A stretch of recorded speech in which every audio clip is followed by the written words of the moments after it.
નમસ્કાર મિત્રો, મારી ચેનલ રાહુલ ટેક ઓફિશિયલમાં તમારું સ્વાગત છે। આજના વિડીયોમાં જણાવીશ કે પાન કાર્ડની જેમ ચૂંટણી કાર્ડને પણ આધાર કાર્ડ સાથે લિંક કરવું જરૂરી, તેની વિગતે માહિતી વિડીયોમાં આપેલી છે, તો વિડીયો પૂરો જોજો।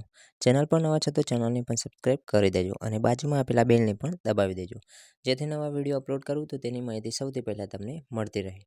દેશમાં હવે નવા નિયમો બનાવવામાં આવી રહ્યા છે। દરેક વ્યક્તિ માટે હવે વિવિધ ડોક્યુમેન્ટ્સ અને તેનું લિંક હોવું અનિવાર્ય છે।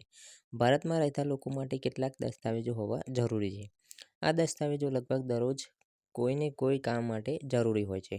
તેમના વગર ઘણા લોકોના કામ અટવાઈ જાય છે। જો આપણે આ વિશે વાત કરીએ તો Aadhaar card, PAN card, ration card અને મતદાર કાર્ડ જેવા ઘણા પ્રકારના દસ્તાવેજો છે, જે અલગ અલગ જગ્યાએ અલગ અલગ કામ માટે જરૂરી છે। મતદાન કરવા માટે ભારતમાં દરેક વ્યક્તિ પાસે મતદાર કાર્ડ હોવું જરૂરી છે। આ વિના કોઈને મતદાન કરવાનો અધિકાર મળતો નથી। ચૂંટણી પંચ દ્વારા મતદાર ઓળખપત્ર અંગે એક નવું અપડેટ જાહેર કરવામાં આવ્યું છે।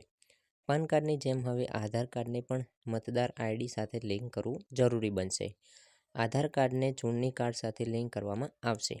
જો કોઈ મતદાન કરવા માંગે છે તો પહેલાં તેની પાસે ચૂંટણી પંચ દ્વારા જાહેર કરેલ મતદાર ઓળખ કાર્ડ હોવું જરૂરી છે। હવે મતદાર ઓળખપત્રને લઈને મોટા સમાચાર આવ્યા છે।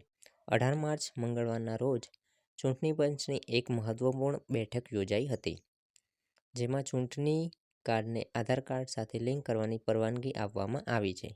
ચૂંટણી પંચ દ્વારા જારી કરાયેલા એક નિવેદનમાં જણાવવામાં આવ્યું છે કે ઇપિકને બંધારણની કલમ 326 અને જન પ્રતિનિધિત્વ અધિનિયમની કલમ 23(4), 23(5) અને 23(6) અનુસાર આધાર સાથે લિંક કરવામાં આવશે। આધારને ચૂંટણી કાર્ડ સાથે કેવી રીતે લિંક કરવામાં આવશે? હવે લોકોના મનમાં આધાર કાર્ડને વોટર આઈડી સાથે લિંક કરવા અંગેનો પ્રશ્ન આવી રહ્યો છે। આખરે આધારને ચૂંટણી કાર્ડ સાથે કેવી રીતે લિંક કરવામાં આવશે? તો તમને જણાવી દઈએ કે હાલમાં આ અંગે કોઈ માર્ગદર્શિકા જાહેર કરવામાં આવી નથી, પરંતુ ટૂંક સમયમાં ચૂંટણી પંચ આ માહિતી શેર કરી શકે છે।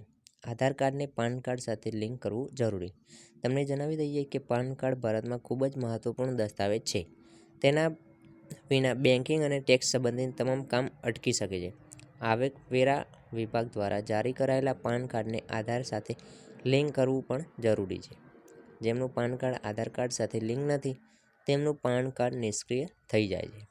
આ વિડીયોમાં આટલું જ, મળીએ નવા વિડીયોમાં। વિડીયો ગમ્યો હોય તો વિડીયોને એક લાઇક કરી દેજો અને ચેનલ પર નવા છો તો ચેનલને પણ સબસ્ક્રાઇબ કરી દેજો। બાજુમાં આપેલા બેલને પણ દબાવી દેજો, નવા વિડીયો અપલોડ કરું તો તેની માહિતી સૌથી પહેલાં તમને મળતી રહે।